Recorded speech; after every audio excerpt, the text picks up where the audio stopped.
How's it going, everyone? My name is Bradley and welcome back to Detective Butler Maiden Voyage Murder. Excuse me. First episode, we were introduced to a mystery man who was an excellent detective who solved a mystery in no time flat. But to think to use an ice knife as a murder weapon, that is pretty smart actually. Next we join Gilligan and Galvano on a cruise ship that they just boarded, because this game wouldn't have been called Maiden Voyage Murder for nothing, so let's find out what happens next. I looked through the balcony screen door. San Francisco still in plain view. The ship hasn't yet departed. Soon enough, the coastline won't be visible anymore, and will be separated from the land by several miles of water. A few days and we'll be back to our daily lives, as if this vacation never even happened. Time sure does fly when you're having fun, huh? Indeed it does. I got an achievement, setting sail. Chapter 2, Between Truth and Happiness. Well, if I knew the game would have ended there, if I knew the chapter would have ended there, I would have ended the game there. Episode, I mean. It's almost time to head out for dinner. After only a few minutes, I'm all set to get going. These doors have automatic locks, meaning that the door locks on its own as soon as it closes. The only way for us to open each door is to use its unique card key. In the event we lose our key, the maid has her own MasterCard key. She has a key ring, probably used to open any employee rooms. After all, none of the guest room doors have regular keyholes. All the way down the hall, I see the company members standing around, Eliza impatiently tapping her foot. Where's my dad? He said he needed to take care of some business with the captain. He should be coming back soon, but it's taking so long. Ah, I see.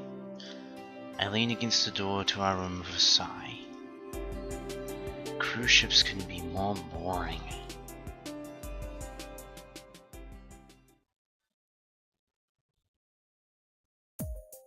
It's this guy. Oh look, it's that guy again. What was his name? I don't think he ever told me. He looks over this way, noticing our large group. Then he takes a small notepad out of his pocket, turning to one of the middle pages. You're Gilligan Golder, right? How'd you know my name? These people you've been chatting with all have an emblem on their clothes. The logo of GG Inc. GG Inc.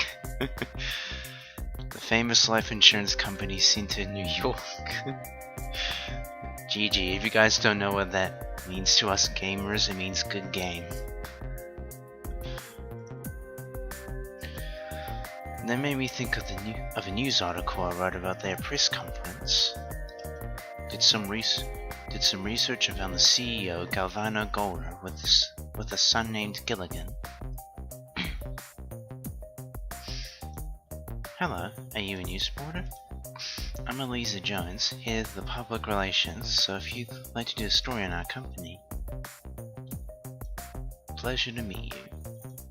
I'm a journalist for the Lighthouse Chronicles, the local paper, and also an expert detective at that. I'm here to do a story on the ship, but I suppose I could write something up for you too. Just call me Butler. This game sure is living up to its title.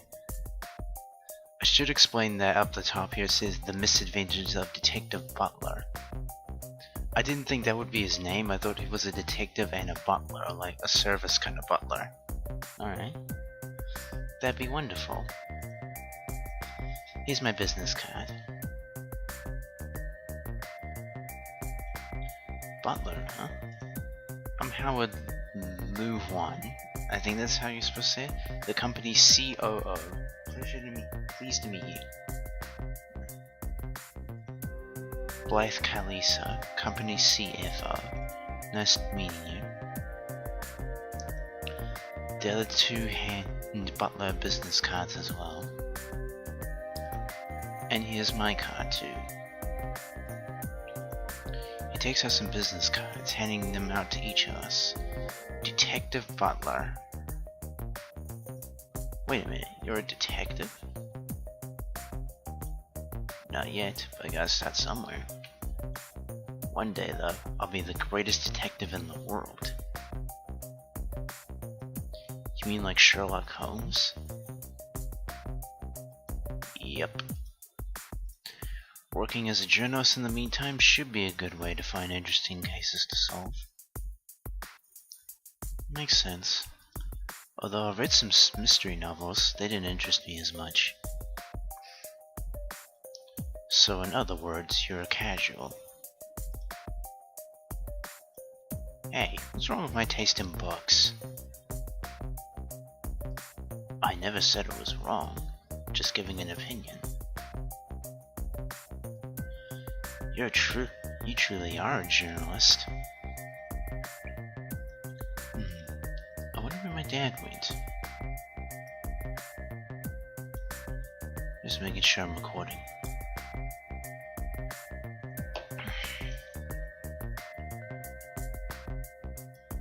Don't know. Pretty sure it's taken a while. I've got my own agenda, so I'll be going now. Ciao. Butler tips his hat to everyone, turning towards the staircase and leaves me with the company members. I wish I had a fedora. The atmosphere quickly returns to its boring state.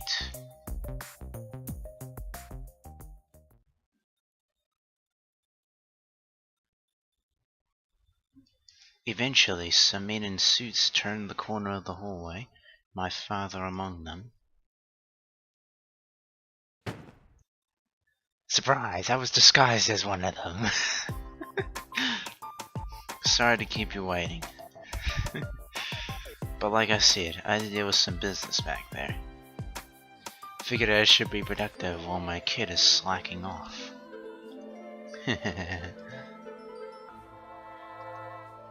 He turns to the men, saying something I can't hear at this distance, and proceeds to walk towards our group, leaving the others behind.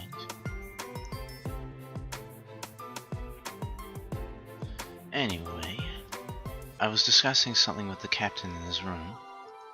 He's a real nice guy. He said he'll show us to the VIP dining area in a moment. You met the captain himself? If I'm not mistaken, Galvano, you're friends with the captain, aren't you? Excuse me. That's right. It's a long story, so I won't bore Gilligan here with the details. But we've been good friends for some time. Ha ha ha.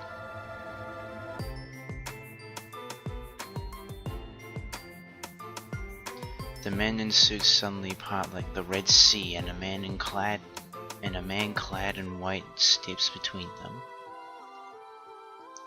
From his appearance alone, anyone could tell he is the captain of the ship. Right, because that sign Sigma means captain. Welcome aboard our cruise ship, Jack. I, Captain Jack Equinox, if I've said that right, sincerely hope you enjoy your stay.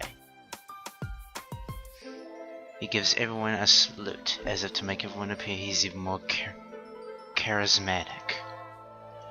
No doubt he wants to impress us. Then he extends his hand out to each of us, formally welcoming us onto the ship. I shake his hand and thank him, but only to remain polite.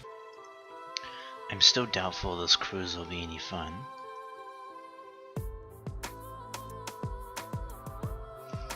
Shortly after, the men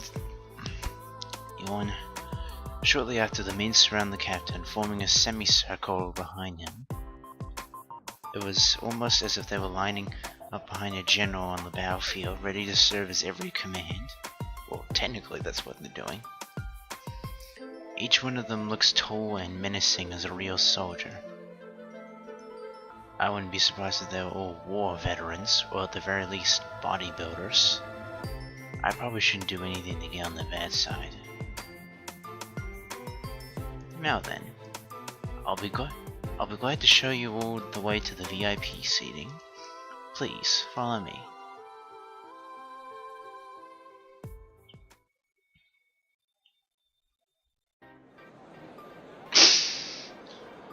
Weird graphics, but okay.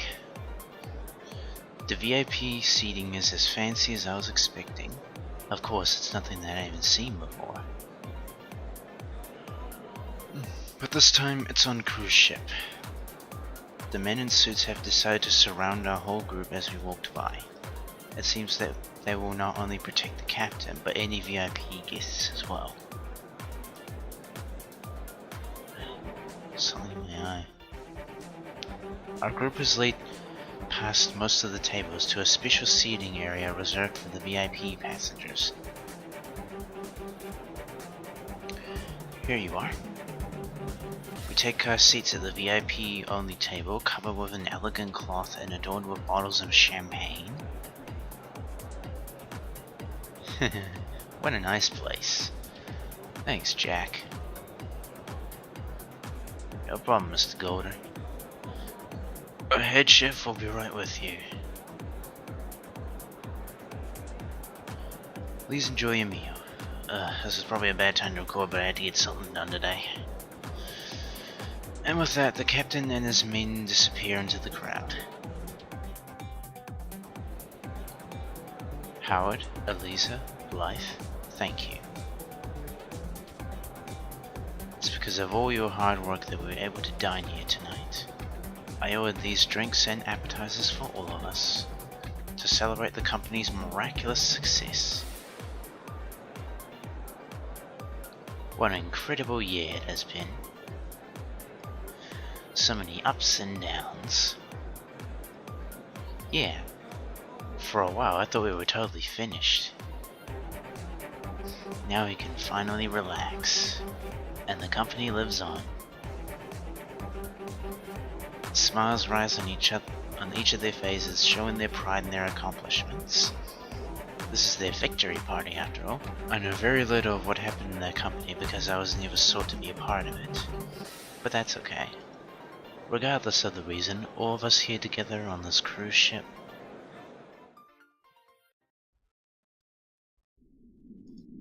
A few moments later, my father takes his glass of champagne.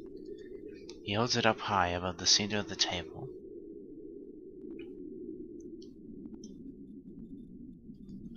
So, let's have a toast to the success of the company, past, present, and future. Cheers. And the five of us speak at once. To the success of the company, past, present, and future. Clang. Our glasses of champagne touch, and we each proceed to take a sip. Yeah, I spilled some on the tablecloth. I don't think anyone noticed.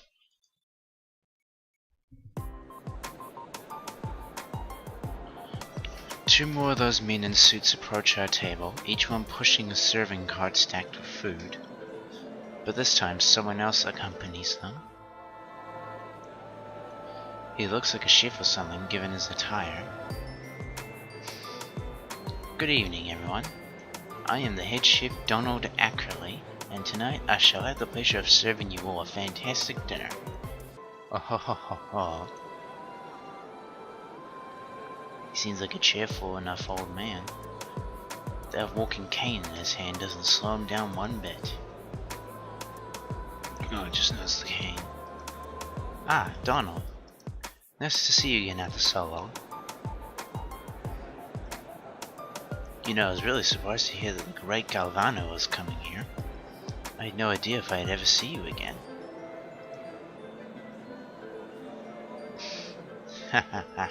Same here.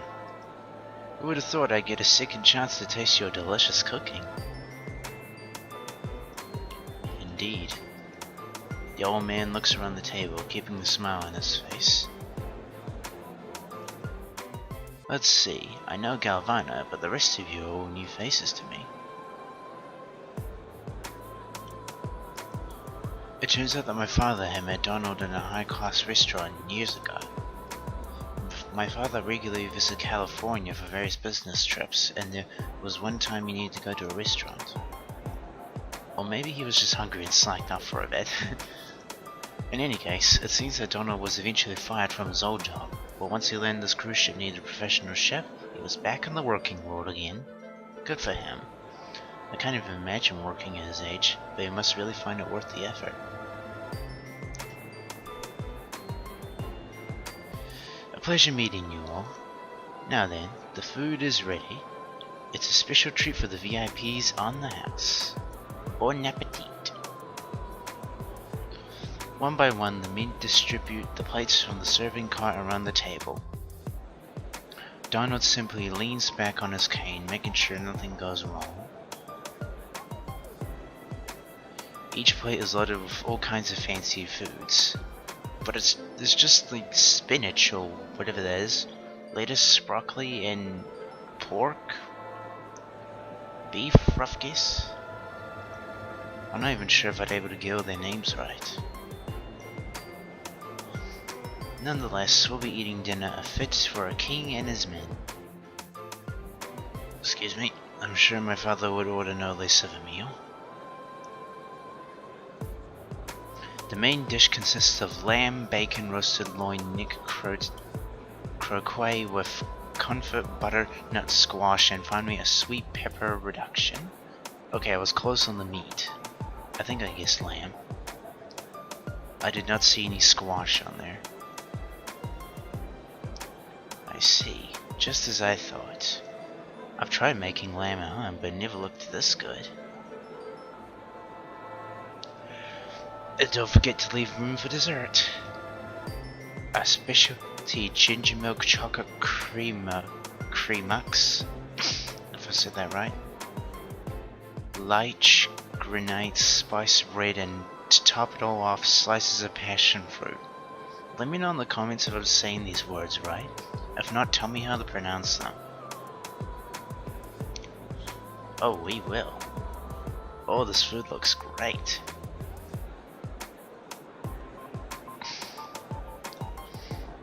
Donald smiles and walks back to the kitchen, along with the two men who followed him here.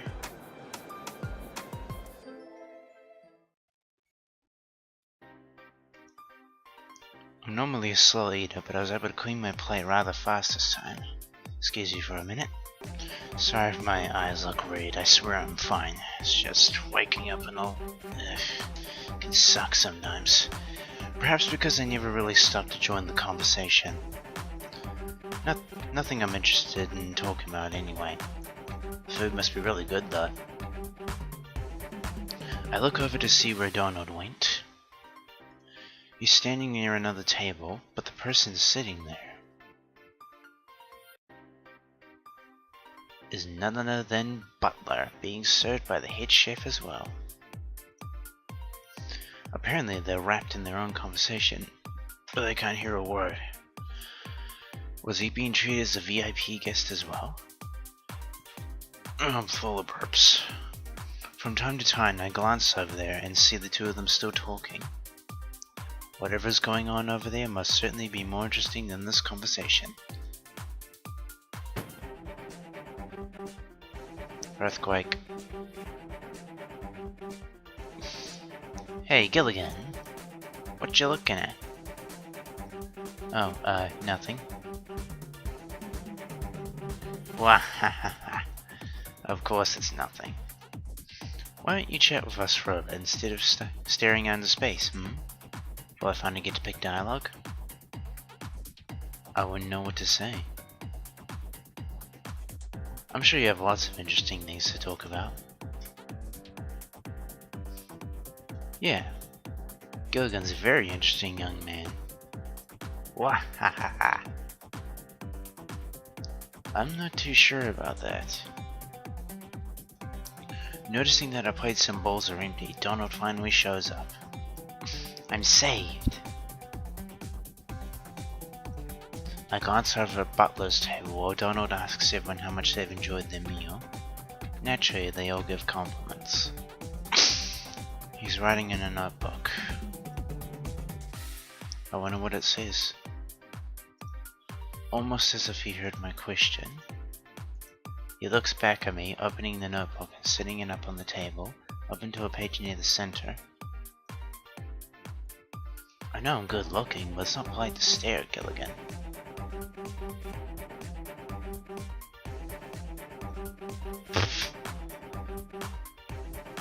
I jump back in my chair and turn my head in embarrassment.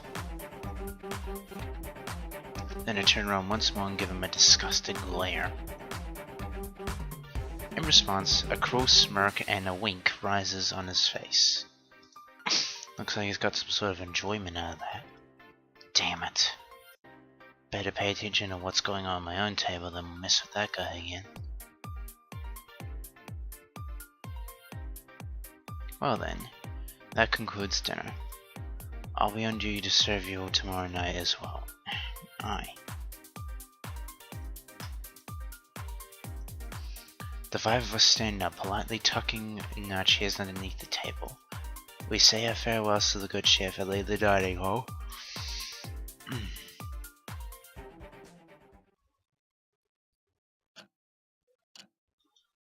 I'm going to head back to my room. Gilligan? I think I'll explore the ship a bit. I've had enough staying in my room. Good call. I'll do the same. I hear there's a nice bar around here. Oh, is there? And is there a sauna too? Maybe we can arrange something later. Don't take too long, Gilligan, or you'll be locked out of your room.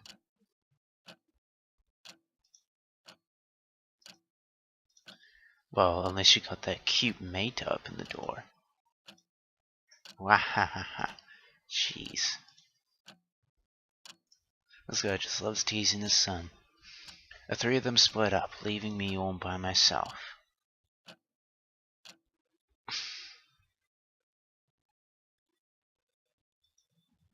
No, there's still one other person here.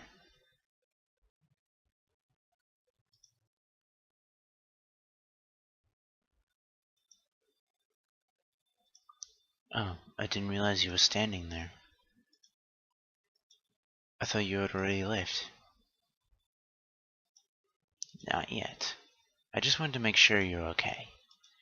You look bored out of your mind all day. Thanks, but I'm fine.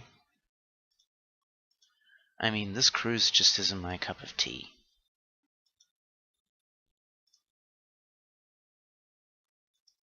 You're sure? I mean, your father can be rather strict, and sometimes unfair. It must be very stressful tagging along with him and constantly being in his shadow. That's true. But what else can I do? That's just how things are. Well, if there's ever a problem between you and your father, I'll be on your side. After I thank Blythe once more, she takes her leave, going down the hall. I'll take a short walk around the ship to clear my mind. Maybe I'll stumble upon something interesting. I ascend the stairs nearby, going up to the 6th deck. Looks like no one else is standing out here. Even though it's summer, the nighttime breeze gives me the chills. It's a really lonely feeling. Facing the pitch-black ocean, all I can see is the bleak night sky. Not even the stars are there to guide me, only clouds. A dark, hopeless future. I'm an embarrassment to my father. The son of the great CEO isn't really that amazing after all. I can't live up to my father's name. I honestly don't even want to. Anybody's name but his. living a life for the sake of pleasing someone who has no concern with you. That isn't living, right? Am I really just a puppet of my father's wishes? Oi. Butler! I turned to where the voice came from.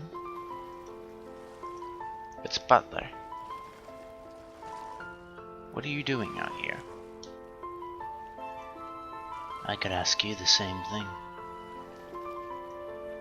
I do what I want because I'm Butler. That's reason enough. Anyway, it's nothing.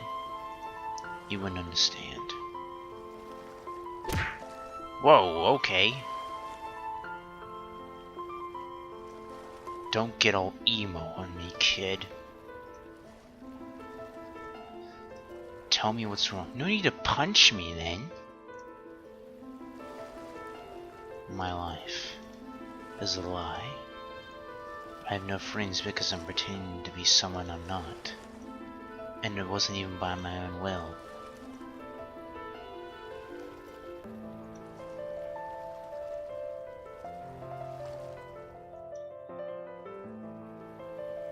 No friends, huh?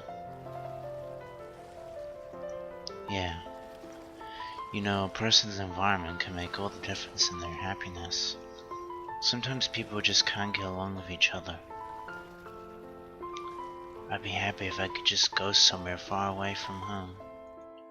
And where is home? That city over there? It used to be. If I had the choice, I'd live there again. Rather than all the way across the country. I see. So you moved around a lot as a kid? Not a lot. Just once. But it was enough to leave an impression. I was the same, so I could never make any friends. What kind of places did you live at? I can't remember. Too long ago. And memories I'd rather not relive. I wish I could forget. My mother died when I was young. I don't want to get into the details. Sorry to hear that, but your father is still alive, right? My father's already dead to me.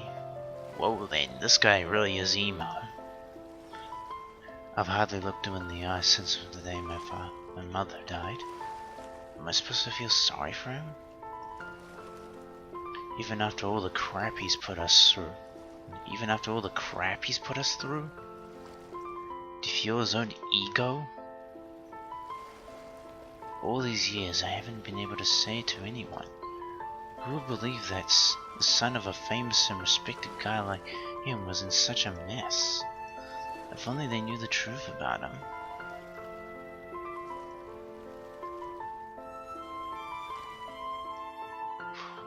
Poor Gilligan. I gripped the metal bars of the railing, holding tight.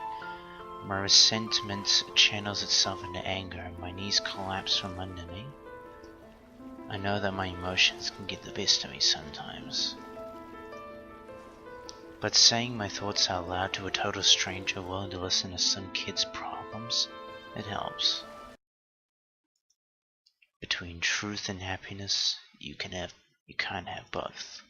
He lends me his hand. I take it and stand back up. The more people learn, the more they want to hide from the truth. It's a depressing reality, but you can't let that stop you. If you do, then you're just another idiot. What do you mean, truth and happiness? What are you doing all alone out here? You're bored, aren't you? And you're searching for an answer. Just think, how many hundreds of people are on this boat? They're all here on vacation, right? Well, except the workers, but it's an escape for them. from reality.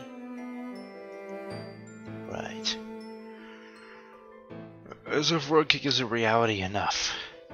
When people are unhappy, they look for the truth. And when people are happy, they tend to run from it. And if you ask me, the truth is worth finding. Why is the truth worth finding? If it's such an unhappy thing, wouldn't those people who run away from it know what they're doing? Maybe they're not idiots after all. It's because those who run from things always find it catching up to them, and then they don't know what to do. But those who seek things out will always be prepared for what's next. I can tell just from talking to you today that I like your style. That means you're an honest and truthful person. You're not afraid to look truth in the eye when others cower back in fear. And I should be proud of that. I should be proud that I'm unhappy. Sorry. I don't think you saw that anyway. Right. You just need a bit more confidence, that's all. It's a lonely place at the top, you know. The detective reaches into his coat pocket, pulling out a hand-sized notepad. Here, take this. You might need something to help you remember your name. A notepad? What do you want me to do with it? Oh, journal updated. Live. And don't forget it. Write in it every day. That way you'll have something to reflect on when you end up like this. Achievement unlocked. Journal entry. Got information on the characters so far. Wristwatch. Expensive wristwatch I received a few years ago. Fortunately, it works as if it's still brand new. Whenever I update my journal, I check my watch too. According to my watch, the time is 9:05 p.m. The card key to the room my father will be staying in. Cecilia has a MasterCard key which can also unlock the room. Business card. A small business card given to me by a stranger I met on board. It reads Detective Butler of the Lighthouse Chronicles, followed by an address and phone number from the newspaper.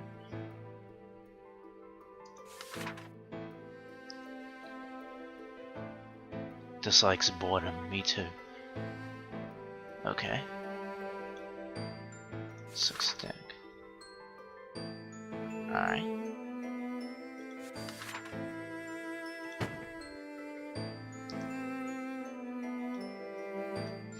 And you'll see how stupid you're being right now. I see. It really is easy to forget. What time am I at? Nearly 40 minutes. It's so easy to forget about how fragile life really is. I'll show you a neat trick. Flip to the very center of the book. And write from there, working away from the inside to the outside. It'll make it completely unreadable to anyone other than you. Or at least anyone else who doesn't know the trick. That's cool. Did you come up with that yourself? Sure did. So if you try and steal it, I'll sue you for copyright infringement. I'm not gonna try to do that, laugh. Anyway, it seems like good advice. So I'll take it. You should always take my advice. Listen to me and you'll get far in life. Sure.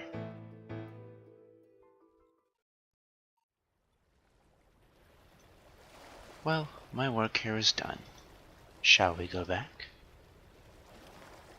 Yeah.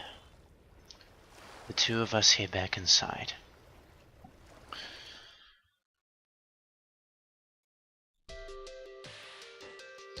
Looks like this is where we part ways. Yep. but we'll run into each other again. Yeah, we're stuck here together, aren't we? Unfortunately.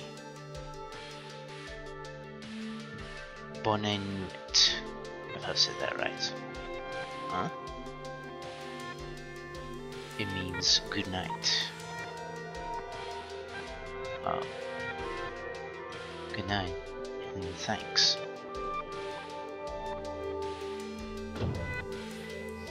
Butler walks to his door labeled 501 and swipes his key through the lock. Guess I should knock and hope my father's inside to let me in.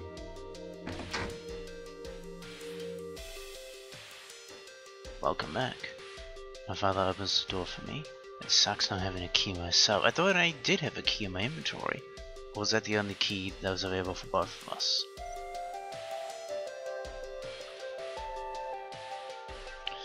Thanks. I plop onto the edge of my bed away from the door and take off my shoes, ready to go to sleep. You're smiling. That's a first in a long time. I'm slightly impressed. The cruise might not be a bad idea after all. Just slightly? Huh, I was hoping for more than that.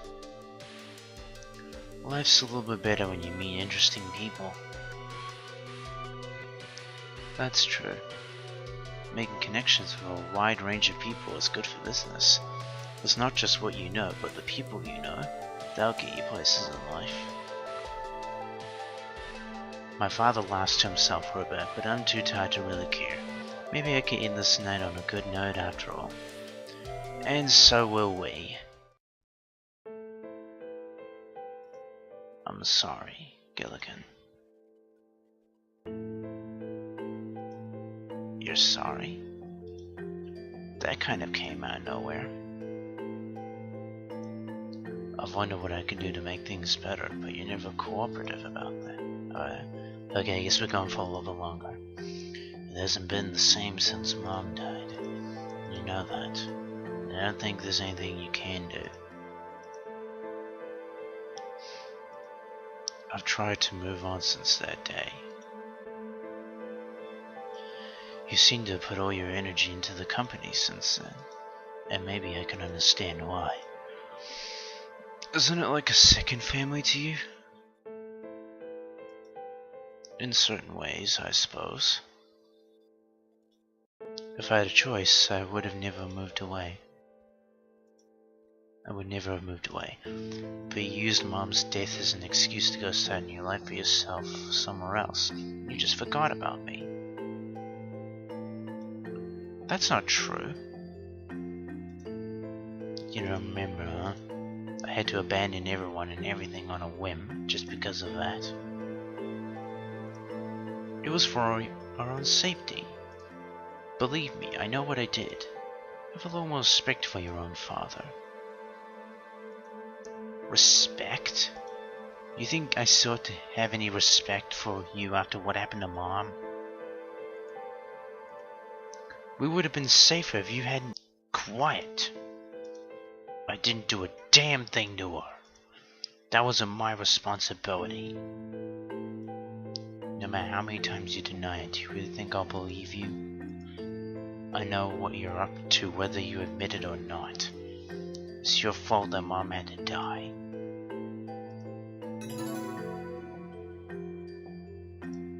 Gilligan.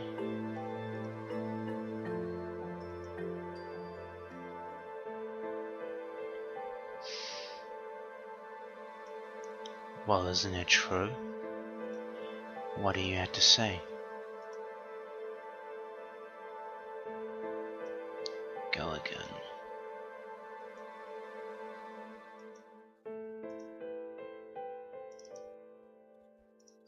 Oh.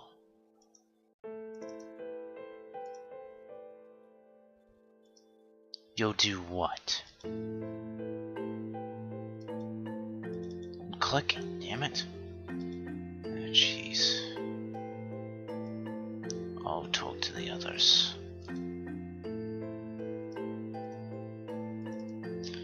Sometimes it takes a while to respond. It's acting slow for some reason. I had hoped you would inherit the company, but I guess that won't be happening. I can't force you.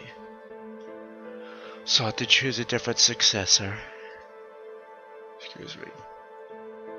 You're willing to do that, huh? And what do you think that would accomplish?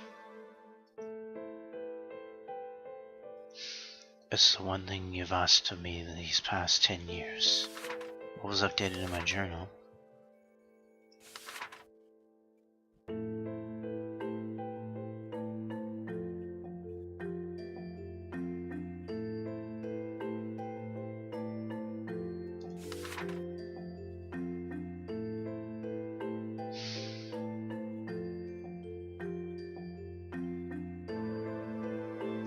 Who is Capricorn?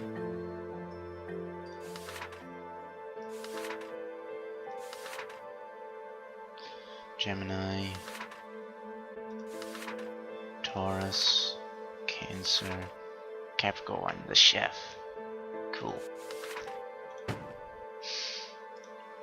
It's the one thing you've asked of me these past 10 years, and you are my son after all. I'm not the monster you think I am. Alright then. Thank you. I'll see you in the morning.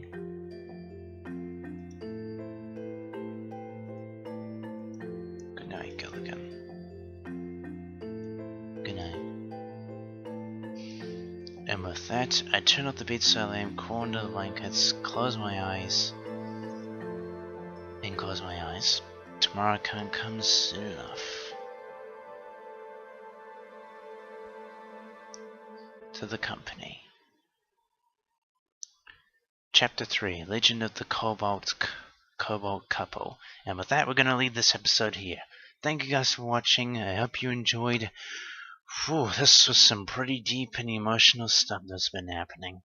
About Gilligan's life, where it's going, bit of arguments, just some deep conversation going on. So, see you guys in Chapter 3 next episode. Thank you guys for watching. Please leave a like, subscribe to my awesome channel, not this awesome channel, it's my awesome channel. Let me know how I'm doing in the comments below, and I will see you guys next time. Later, everyone.